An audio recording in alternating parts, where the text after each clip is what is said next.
At first glance, too, the Clark's Nutcracker seems misplaced. Visit this stand on a winter solstice, and you won't find one cone to be had.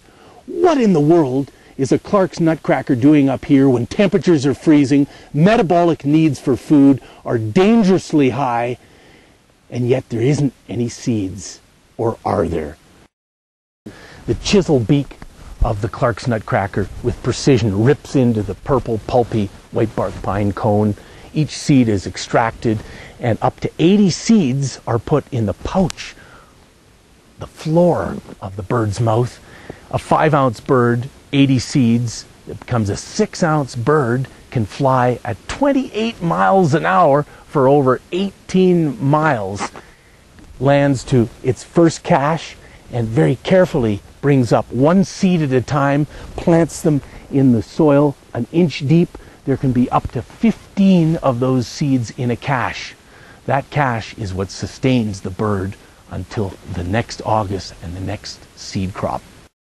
A bird can cache up to 98,000 seeds at over 40,000 sites in the Rocky Mountains, and they remember where half of those seeds are. Some of those seeds aren't found the next year, and in the springtime they sprout and they create a forest. Those little trees sprout up, and then over time the mosaic, which is all empty, starts to fill in. The very remarkable thing is that once the white bark pines have filled in on the soil, the other tree species can come in. The Engelmann spruce, the subalpine fir, the larch, and even lodgepole pine. It changes the microclimate of the forest. It becomes cooler in the summer. It becomes warmer in the winter. And the other trees that require shade then have it. And our forests start to expand all along the Rocky Mountains. That too is awesome. The white bark pine and the Clark's Nutcracker together, they build ecosystems and habitat for a variety of critters in the Rocky Mountains. Squirrels are also very important to the developing economy of this new forest. They depend on all conifer seeds as a food source, and they stash them in something called a midden. They pile them up against logs, dead trees, or even bury them in the underground.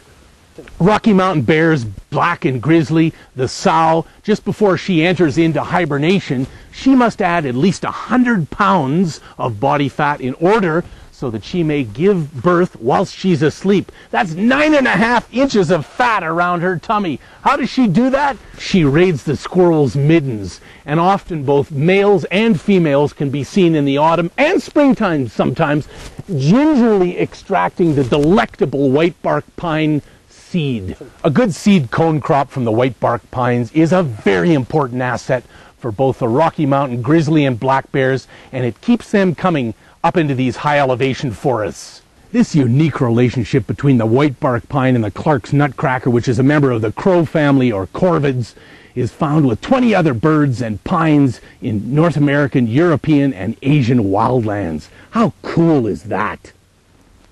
Thank you for joining this week's episode of Dr. Reese's Planet. I'm your host, Dr. Reese. Join us next week as we revisit the oldest Douglas firs in the province of Alberta, and fire as it's introduced back into the ecosystem to rid the voracious mountain pine beetles. See you then.